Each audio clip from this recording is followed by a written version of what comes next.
બોલો સદગુરુ દેવ કી જય।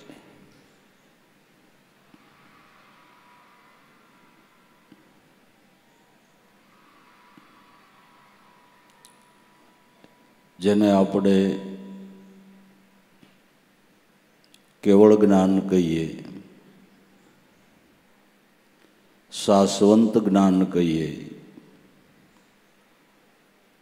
કે આત્મજ્ઞાન કહીએ, એ સ્વયંભૂ છે। એ કેવળ જ્ઞાન એટલે કેવળ આત્માનો અવાજ, આત્મ સ્વરૂપનું ભાન એ કેવળ જ્ઞાન છે। આત્મ સ્વરૂપના ભાનથી, એ અનુભૂતિથી જે ધારા પ્રગટ થાય એને આપણે શ્રુતિની ધારા કહીએ છીએ। એ જ્ઞાનને પ્રાપ્ત કરવાને માટે પેલા હૃદય સુધીની જરૂર પડે છે। વિદ્વતાને પ્રાપ્ત કરવાને માટે હૃદય સુધીની જરૂર પડતી નથી। જગતમાં જ્ઞાની ને વિદ્વાનના વ્યવહાર જુદા છે। વધુ વિચારો તો મોક્ષના માર્ગ જુદા છે। જ્ઞાની છે એ ખાંડનું કારખાનું છે, અને વિદ્વાન છે એ ખાંડનો મોટો સ્ટોકિસ્ટ છે। એટલે લાખો ગુણો એની ગોદામમાં પડી હોય, પણ ગુણો ખલાસ થાય એટલે ખાંડ લેવા એને કારખાને જવું પડે। એમ ઉગારામ દાદા જેવા ભલે અભણ મહાપુરુષ હોય, પણ એને ખાંડનું કારખાનું કહેવાય। એને ખાંડનું કારખાનું કહેવાય। જે આત્મ અનુભૂતિને પામ્યા છે એ સંતોને જ્ઞાન માટે કંઈ વિચારવું પડતું નથી, ગોખવું પડતું નથી। આપણે વિચારીએ કે દાદાશ્રી નિશાળમાં પગય નથી મૂક્યો, નથી એણે વેદ વાંચ્યા, નથી એણે શાસ્ત્રો વાંચ્યા, નથી એણે પુરાણો વાંચ્યા, કોઈ એવા ધર્મગ્રંથોનું અધ્યયન નથી કર્યું, છતાંય જીવન પર્યંત જ્યાંથી સદગુરુ ઈશાગર બાપા મળ્યા ત્યાંથી જીવન પર્યંત એક ધારી જેના મુખમાંથી જ્ઞાન ગંગાની ધારા ચાલી, તે જિંદગીના છેલ્લા શ્વાસ સુધી એમાં મોટા મોટા વિદ્વાનો, આચાર્યો એ વખતે ઘણા બધા, ભાઈ જેમ કબીર સાહેબની વાત કરતા હતા એમ દાદાશ્રી પાસે પણ ઘણા બધા આચાર્યો, પંડિતો, મોટા મોટા વિદ્વાનો, જેણે નર્મદાના કિનારે 12 વર્ષ સુધી સાધનાઓને અધ્યયન કર્યા હોય એવા પણ ઉગારામ દાદાના ચરણમાં આવેલા છે। અને જે સમાધાન શાસ્ત્રોના અધ્યયનથી ન થયું એ ઉગારામની વાણીથી થયું। બાપુ, એ અનુભવ છે, એ અનુભવ છે। એટલે અમારે દેવારામ બાપાએ એના ગુણ ગાતા એક જીલણિયામાં ગાયું છે કે વણ માગે સમાધાન આપતા, અને નર નારી એને ભાવે પાયે પડતા। વગર માગે, વગર પૂછે પ્રશ્નાર્થીઓના પ્રશ્નનો જવાબ થઈ જાય, એ આત્મ અનુભવનું જ્ઞાન છે। આ જ્ઞાનને પ્રાપ્ત કરવાને માટે લાલ સાહેબ કહે છે કે હૃદય શુદ્ધિની જરૂર પડે છે। તમારી તીવ્ર બુદ્ધિ હોય તો તમે શાસ્ત્રોના અધ્યયન કરીને જ્ઞાનને સારી રીતે કડીબદ્ધ કદાચ કથી શકો, પણ એ વિદ્વતા છે. એનાથી બોલનારને કે સાંભળનારને એટલો બધો લાભ થતો નથી, પણ જે આત્મ અનુભવનું જ્ઞાન છે એ હૃદયના તાળાને ખોલી નાખે છે. શૂન્યકાર હૃદયની અંદર પણ ભક્તિભાવનું પ્રાગટ્ય કરી દે છે. સુધેલી ભાવના ભક્તિભાવની જાગૃત કરે છે. કોળિયું, દિવેલ, વાટ આ બધું તૈયાર હોય, પણ દિવાસળી મૂકવા વાળું કોક મળી જાય તો એ દીવો પ્રજ્વલિત થાય. એમ કેટલાય કમાઈવાળા પુરુષો હોય છે, આ બધું એની કમાઈ તૈયાર હોય, પણ એ દીવાને પ્રજ્વલિત કરી દેનાર આવા જો કોઈ સદગુરુ સંત મળે તો સુતેલી ભાવના જાગૃત થાય છે. એટલે જગતમાં જ્ઞાની અને વિદ્વાનના વ્યવહાર જુદા, વધુ વિચારે તો મોક્ષના માર્ગ જુદા. વિદ્વતાની વાત હોય કે અનુભવી જ્ઞાનીની વાત હોય, બે વાત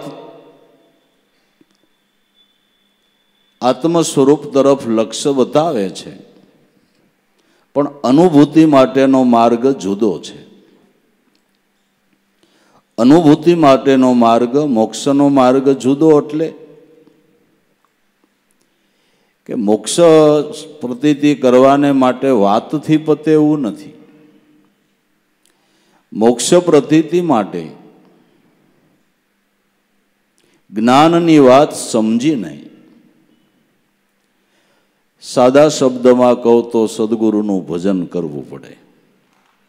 ગુરુનું ભજન કરવું પડે તો મોક્ષ પ્રતીતિ થાય. હું કદાચ રોજ આત્મજ્ઞાનની વાત તમને સંભળાવ્યા કરું, હું વાત કર્યા કરું, તમે સાંભળ્યા કરો, પણ હું વાત કરવા વાળો અને તમે સાંભળવા વાળા, મારે ને તમારે બેયને ગુરુનું ભજન કરવું પડે. આ મોક્ષનો માર્ગ જુદો છે. વિદ્વતાની વાતથી પણ મોક્ષ નથી અને કેવળ જ્ઞાનની વાતથી મોક્ષ નથી. મોક્ષ તો ગુરુના ભજનથી છે.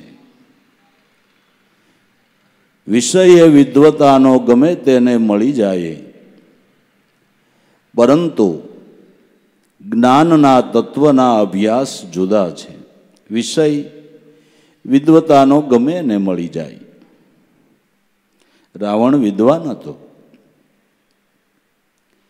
એને વેદ ઉપર અમુક ટીકા પણ લખવી હતી અને પ્રયાસ પણ કરેલો હતો, પણ સફળતા મળી નહીં.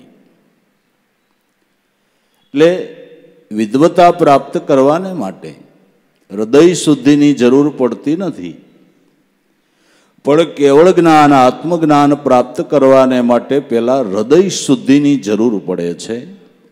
અને હૃદય શુદ્ધિ માટે અનુભવી સદગુરુનો સત્સંગ અને અનુભવી સદગુરુની સેવા, એની સેવા થકી અને સત્સંગ થકી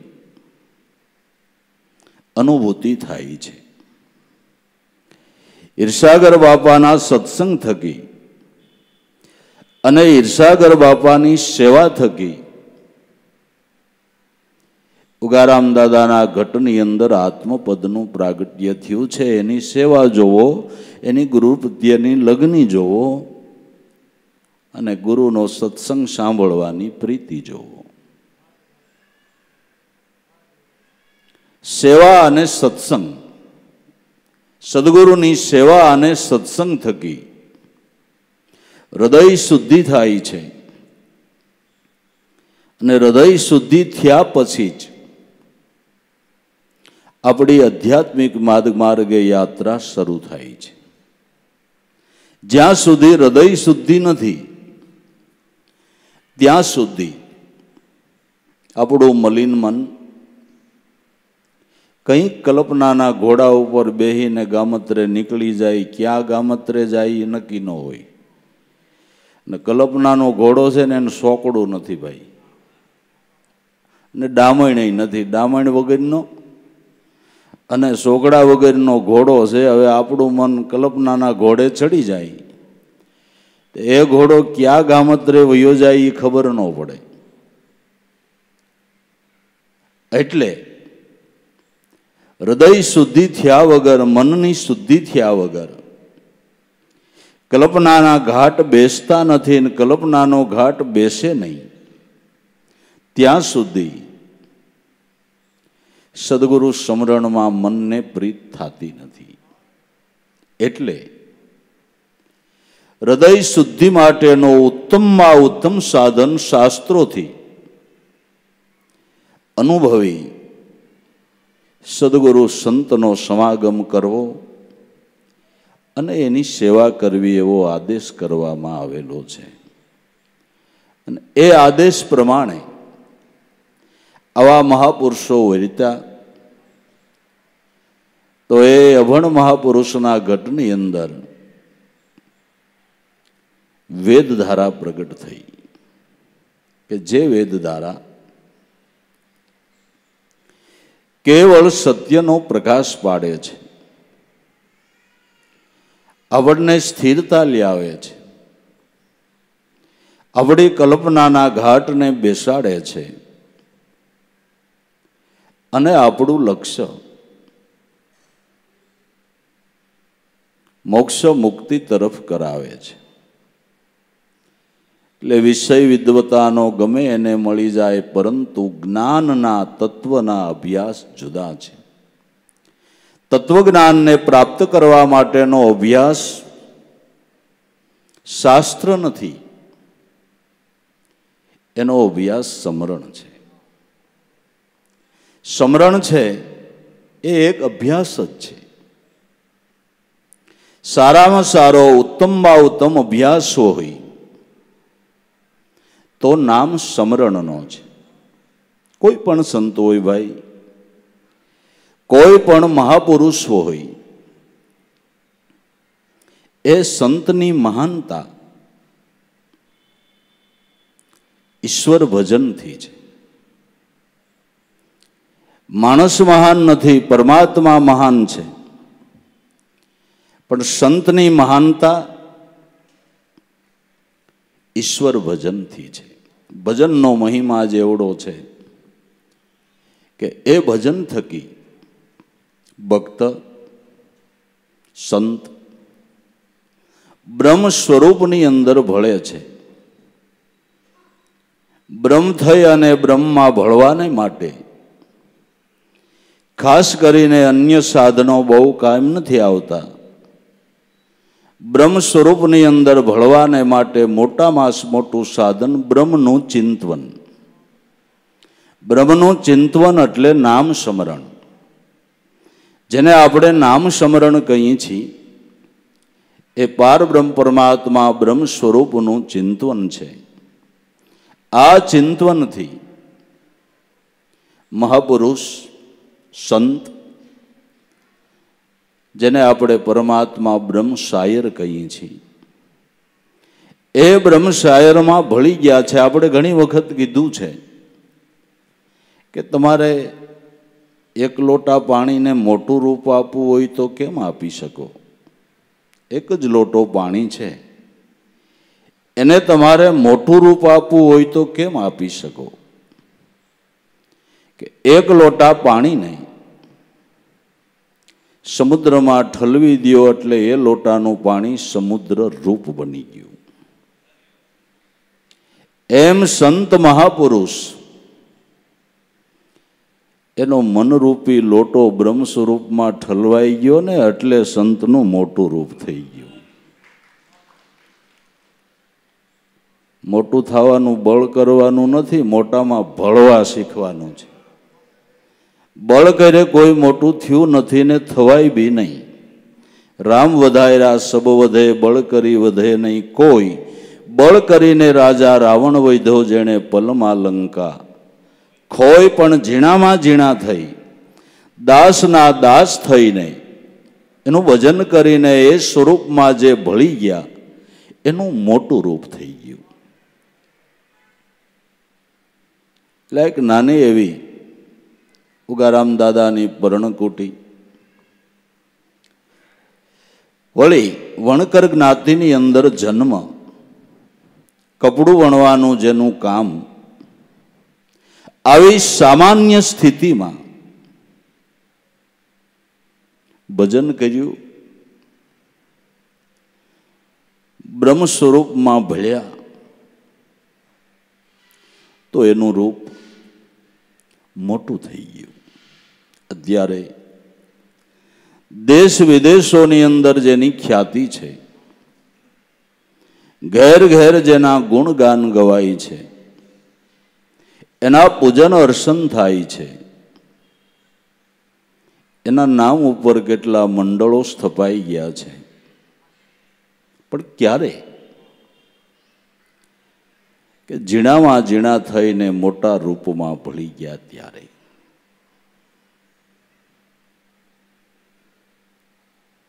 માટે વિષય એ વિદ્વતાનો ગમે તેને મળી જાય, પરંતુ જ્ઞાનના તત્વના અભ્યાસ જુદા છે. કેવળ જ્ઞાન, તત્વસાર સ્વરૂપ આત્મા રામ પરમાત્મા, એની ઝાંખી માટે એનો અભ્યાસ જુદો છે.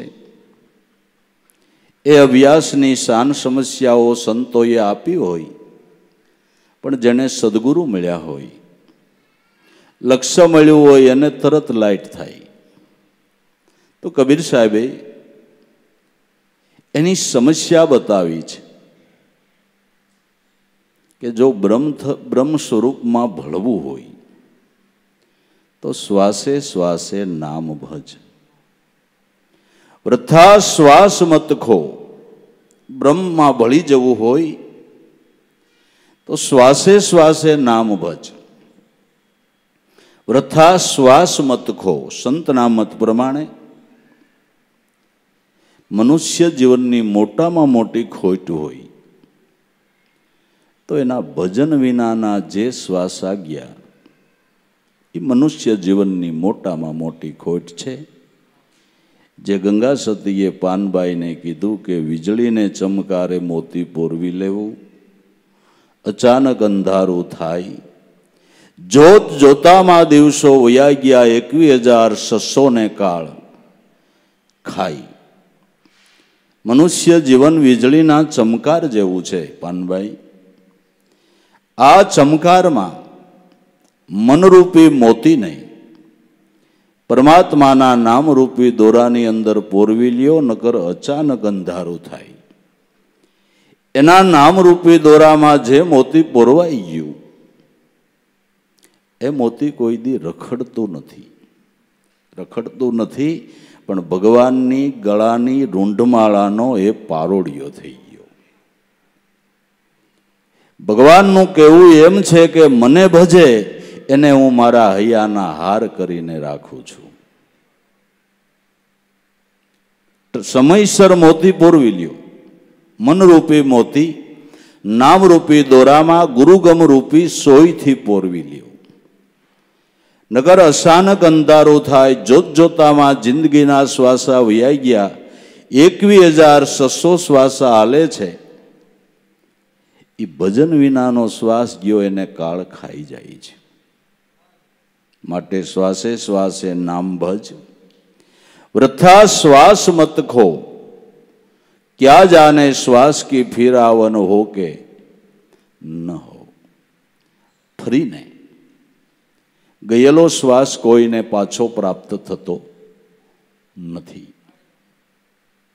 માટે શ્વાસે શ્વાસે નામ ભજ, वृथा श्वास मत खो, क्या जाने ए श्वास की फिर आवन हो के न हो.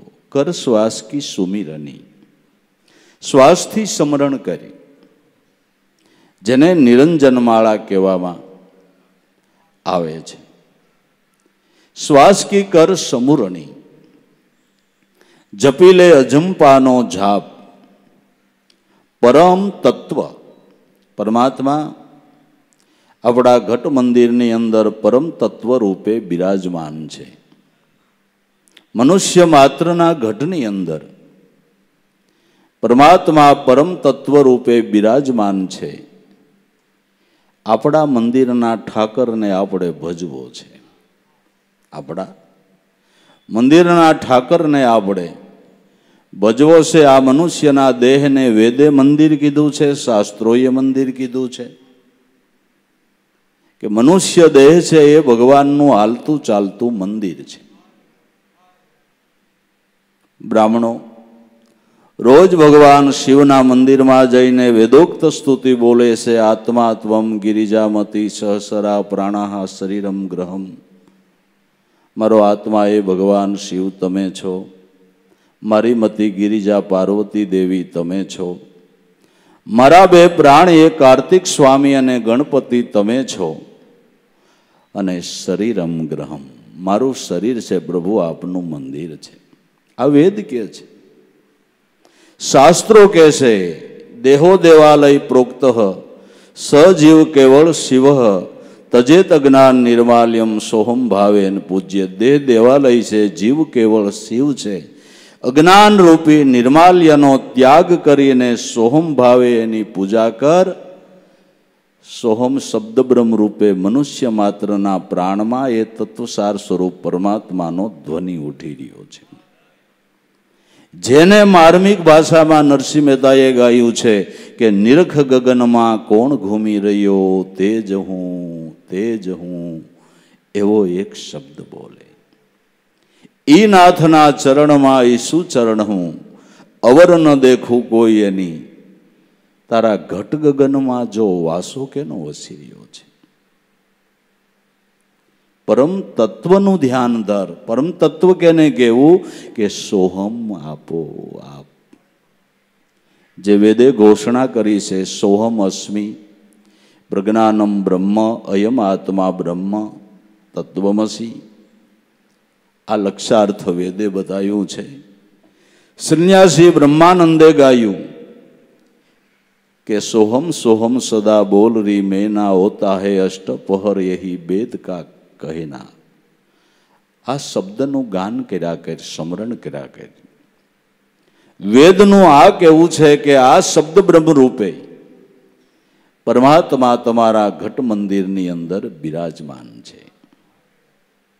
પરમ તત્વનું ધ્યાન ધર. સોહમ આપો આપ સોહમ પરોવી પવન મેં, બાંધી મેળ સુમેળ. બ્રહ્મગાંઠને હૃદયમાં ધરી ધીરે ધીરે માળા ફેરા. બ્રહ્મનું લક્ષ્ય નક્કી કરી અને ધીમે ધીમે હર શ્વાસે શ્વાસે નામની માળા ભજ. માલા હે નિજ શ્વાસ કી ફેરેગે કોઈ દાસ, 84 ભટકે નહીં કટે કર્મની ફાંસ. માટે જ્ઞાનના તત્વના અભ્યાસ જુદા છે. ન વાતો એ વડા થાય, કરે મહેનત તો ફળ ખાય. વાત કરતા વસ્તુના સ્વાદ જુદા છે. વાતો એ વડા થઈ જતા નથી, ને વાતો એ વડા થતા હોય તો સાહિત્ય ભેળું કરવાની કંઈ જરૂર નથી. વાતે વડા ન થાય. વાતું કરે ધંધોય નથી થતો, ધર્મ ક્યાં થાય ભાઈ? તમે બેઠા બેઠા ધંધાની વાતો કર્યા કરો તો કેટલોક નફો મળે. સવારમાં ઉઠીને હનુમાનજીના ઓટે જઈને ધંધાની વાતો સવારથી સાંજ સુધી કર્યા કરો, કેટલોક નફો આવે? આવે? એ કરતાં એક ગુણ લઈને બટેટા વેચવા ગયો તો કોઈક 200 રૂપિયા દે ને બાપુ, કે નહીં? વાતો એ કાંઈ થાય? સંતોએ વાત નથી કરી, વર્તમાન પાળ્યું છે. અને વર્તમાન મોક્ષ મુક્તિ માટેનું વર્તમાન એ કેવળ ને કેવળ ઈશ્વર ભજન છે. ભજન છે એ જ વર્તમાન છે. અને ભજનનું વર્તમાન પાળે એને નીતિ ધર્મના વર્તમાન એના જીવનમાં આપોઆપ પળાય છે ને પાળવાનો પ્રયાસ કરવો નથી પડતો. જે ભજનનું વર્તમાન પાળે એના જીવનની અંદર નીતિ ધર્મના વર્તમાનો આપોઆપ પળાય છે, આપોઆપ પળાય છે. મુખ્ય વર્તમાન પાળવું પડે તો થાય. ન વાતો એ વડા થાય, કરે મહેનત તો ફળ ખાય. તો મહેનત આમાં આપણે પહાડ ખોદવો નથી, પંચદોણીઓ તાપવી નથી, ખોટી કોઈ તિતિક્ષા ભોગવવી નથી. મહેનત આમાં શું કરવાની છે કે બોર આઠે જાપ જપો, જુગતી જાણો જાપમાં, ખોટા સ્નેહને જો સાંકળી લ્યો તો અલખ બોલી રહ્યો છે. પોર આઠે જાપ જપો, અઠેય પોર એનું ચિંતન કર્યા કરો, એનું સ્મરણ કર્યા કરો. તો ઘણા કે ઠીક છો ને તમે નવરા એટલે 8 પોરનું કયો, હવે અમારે કામે કાજે જવું, સવારમાં છોકરા ઉઠ્યા હોય તેને તૈયાર કરવા, ભણવા મૂકવા, કામ ધંધો કરવો, એમાં 8 પોર કઈ ભજન થાય? તો ઋષિમુનિઓ અને સંતો અને પરમાત્માનો એક સિદ્ધાંત છે કે જે ગ્રસ્તી લોકો છે, જેને ગ્રસ્તાશ્રમની ઘણી બધી ફરજો બજાવવાની છે, એ ગ્રસ્તી લોકોએ એક પોર જ ભજન કરવું. એક પોર ભજન કરે એટલે કુદરત મહારાજ દયાના સાગર છે બીજી 7 પોર લેખે લગાડી દે, બીજી 7 પોર લેખે લગાડી દે. નોકરિયાત કોઈ સરકારની નોકરી કરતો હોય, રવિવારની રજા હોય, પછી ધાર્મિક તહેવારોની રજા હોય, રવિવારની રજા કે ધાર્મિક તહેવારોની રજાનો પગાર કપાતો નથી, કપાય છે નહીં. એમ ગ્રસ્તી લોકો એક પોર ભજન કરે તો બીજી 7 પોર કુદરત એની લેખે લગાડી દે છે.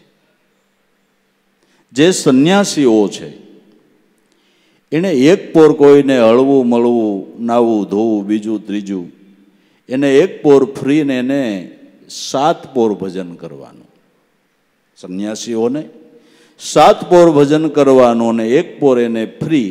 આપણે એક પોર ભજન કરવાનો અને 7 પોર કામ ધંધાની અંદર વ્યસ્ત રહ્યો તો કુદરત બીજી 7 પોરના શ્વાસા તમારા લેખે લગાડી દે.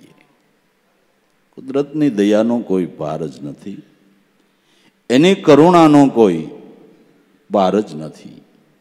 પણ 4 પોર લેન દેન મેં ખોયા, 4 પહર રહ્યો સોઈ, એકેય પોર હરી ભજન ન કિયો તો તને કુશળ ક્યાંથી, હોય દર્દ બિન રેન ન જાગે કોઈ. તો નવા તો એવડા થાય, કરે ઈશ્વર ભજનની મહેનત તો મોક્ષનું ફળ ખાય. ઈશ્વર ભજન કરવું એ મહેનત આમાં કરવાની છે તો ફળ ખાય. વાતથી વસ્તુના સ્વાદ જુદા છે. હું તમારી પાસે કોઈ પણ સારી વાનગીના ગમે એટલા વખાણ કરું, એમાં તમારી જીભ ઉપર એનો સ્વાદ આવે ખરો? જેની વાત થાય છે એ વસ્તુ મળે ને જીભ ઉપર મૂકો ત્યારે સ્વાદ આવે. એમ મહાપુરુષોએ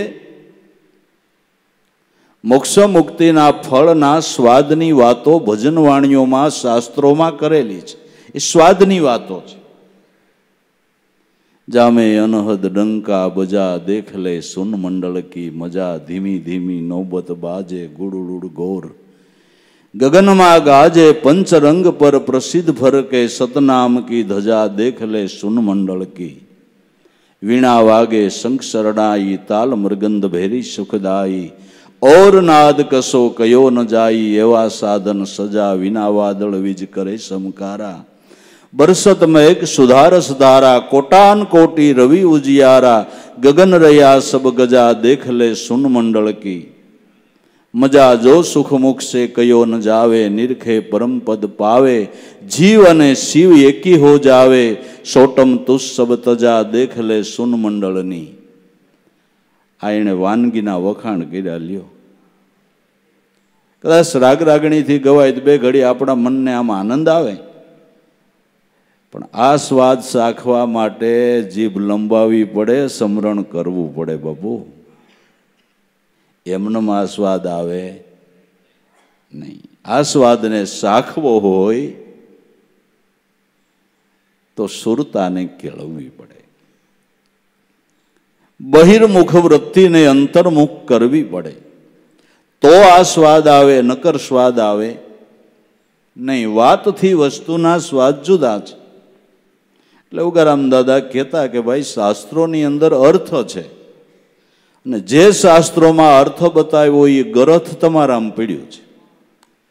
ગરથ તમારામાં પડ્યું છે. કોઈ સદગુરુની શાન લઈ ગરથને પ્રાપ્ત કરો તો તમારું કામ પતશે, નકર પતશે.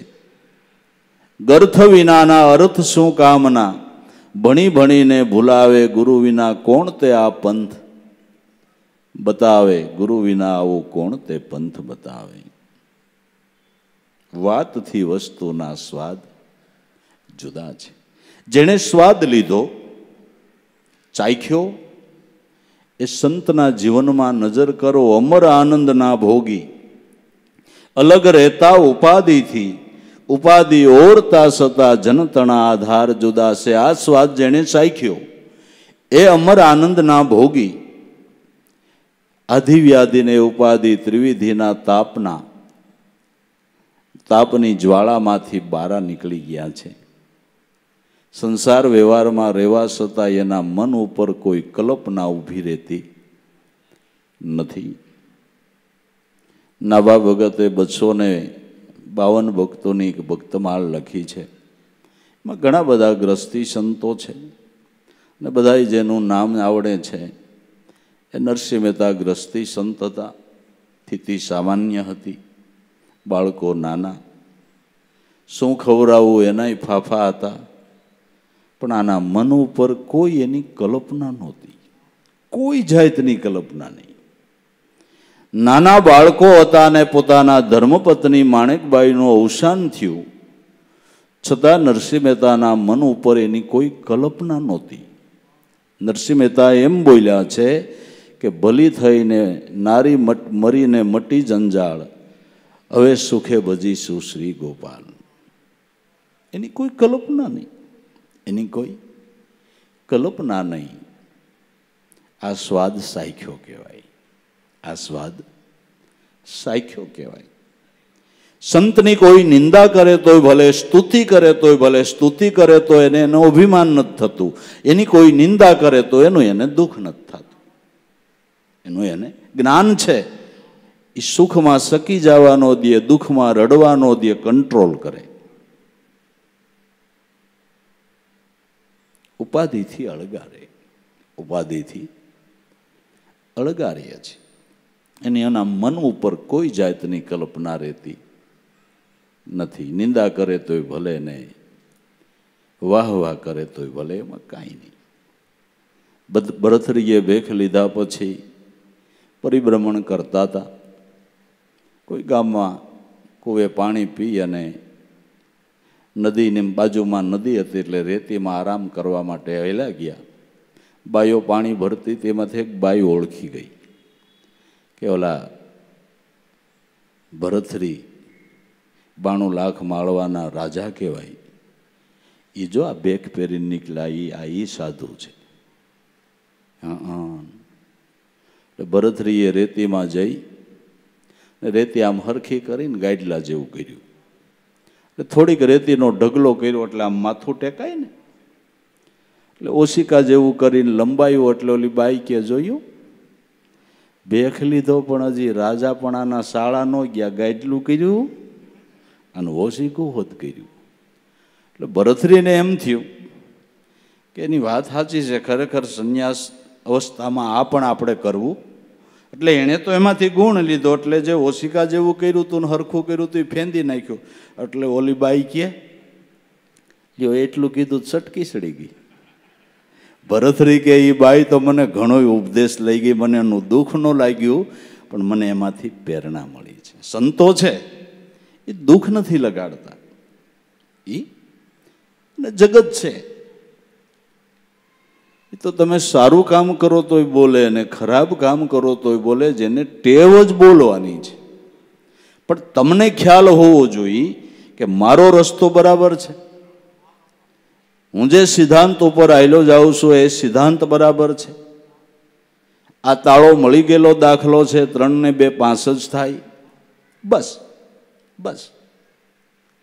મુજે હે કામ ઈશ્વર છે, જગત રૂઠે તો મારે તો ઈશ્વરથી કામ છે, જગતથી શું છે?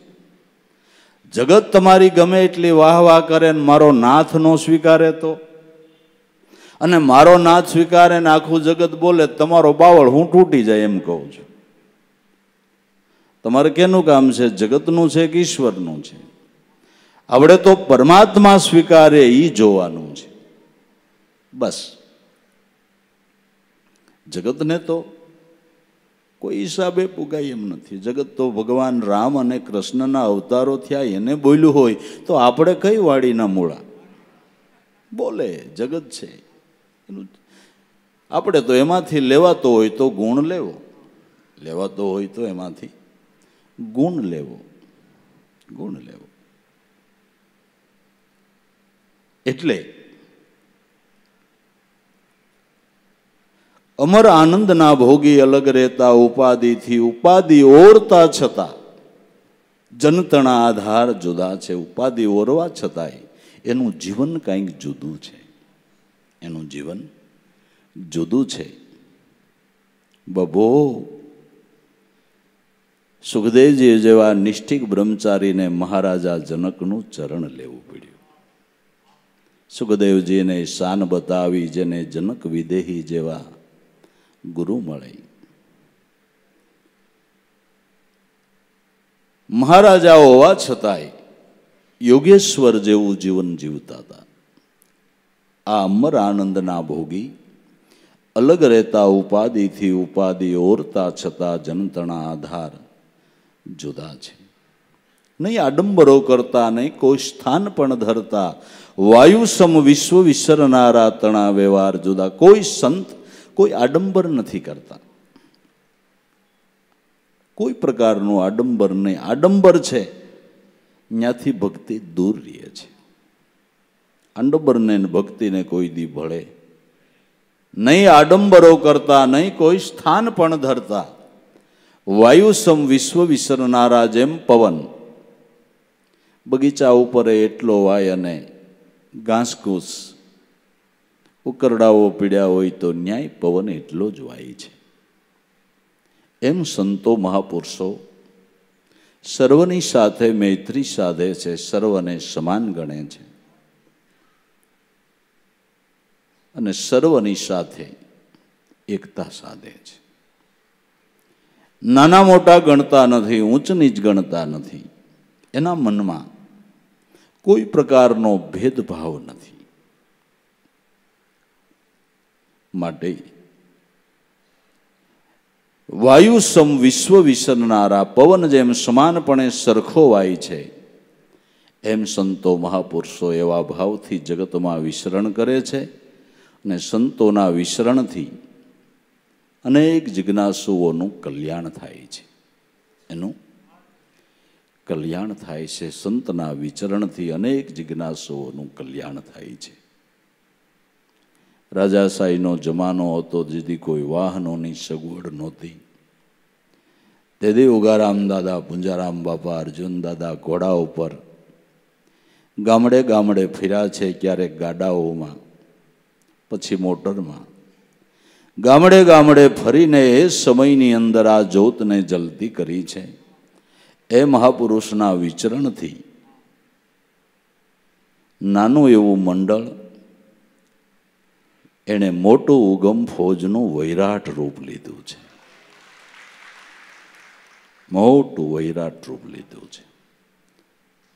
આ મહાપુરુષોનું વિચરણ જગત હિત માટે હોય છે, એના કલ્યાણ માટે હોય છે. પવન જેમ વાય અને કઈક જીવોને તૃપ્તિ આપે છે, એમ સંતો વિસરણ કરીને કઈક જિજ્ઞાસુઓને ત્રિવિધિના તાપમાંથી મુક્ત કરીને નિજાનંદમાં ડોલતા કરી દે છે. આ સંતનો મોટામાં મોટો પરમાર્થ છે.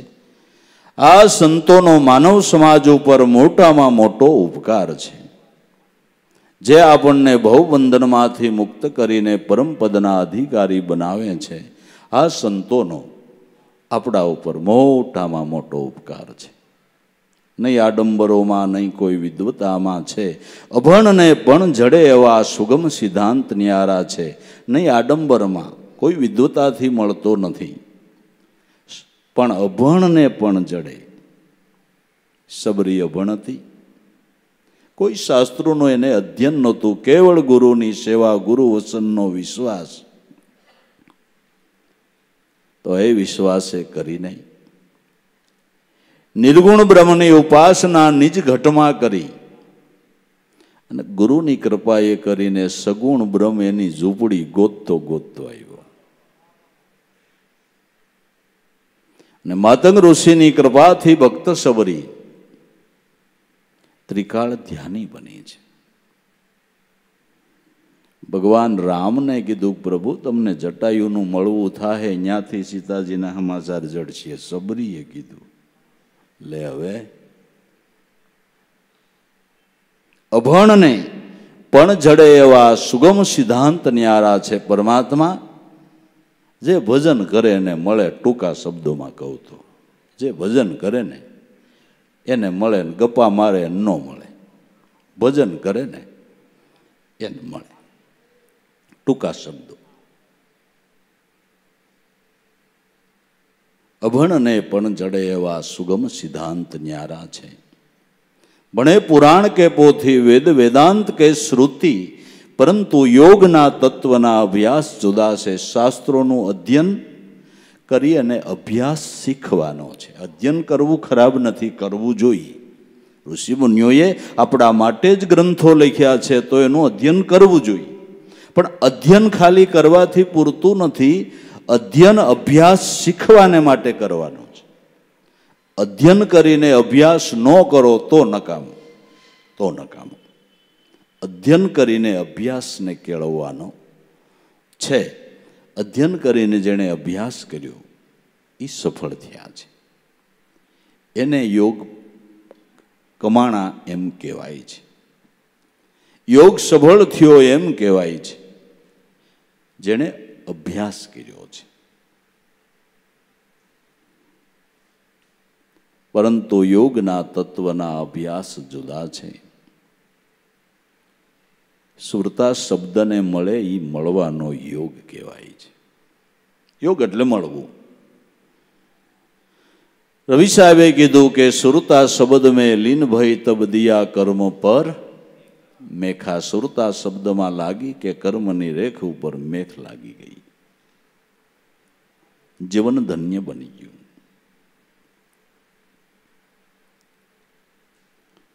નયથી મોક્ષ થાય, અધોગતિ ઉલટી થાય. લાલ કે જગતમાં જ્ઞાનીના પંથ જુદા છે. મિથ્યા જ્ઞાનનું જો અભિમાન થાય તો અધોગતિ થાય, પણ જ્ઞાન પ્રાપ્ત કરીને અધ્યયન કરે, અધ્યયન કરીને અભ્યાસ કરે તો સફળતા છે. માટે ધન્યવાદ સંતોને આપીએ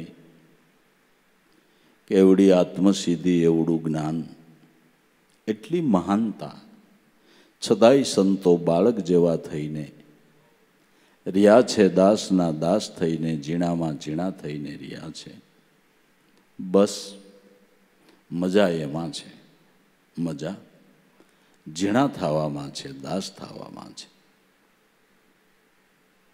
સત્તા ભોગવવા કરતા સત્તાવાળાની સાયામાં રહેવું બહુ સારું છે. સત્તા ભોગવવાવાળાને તો એની ઘણી બધી ફિકરો હોય છે, એની નીચે રહેવાવાળાને આનંદ હોય છે. ભક્તો છે એ પરમાત્મા સત્તાવાળાની નીચે બધા આનંદ કરે છે.